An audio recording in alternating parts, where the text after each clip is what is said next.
In this problem, they tell us that 30 students at Small Town High School are taking at least one math, English, or history course. 6 students are taking all 3. 14 are taking English, but there are no students taking only English.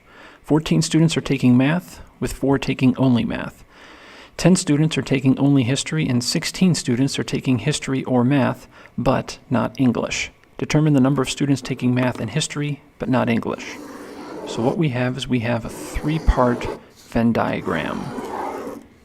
So we've got math, we've got English, and we've got history. Now there have to be 30 in all these regions. Now they tell us that 6 students are taking all 3. That means we'll start there. It says 14 students are taking English, so that means there have to be a total of 14 in all 4 regions. Now we don't know anything yet, except they tell us that there are no students taking only English, so we can put a 0 there. It says 14 students are taking math, with 4 taking only math, so we can put 4 there.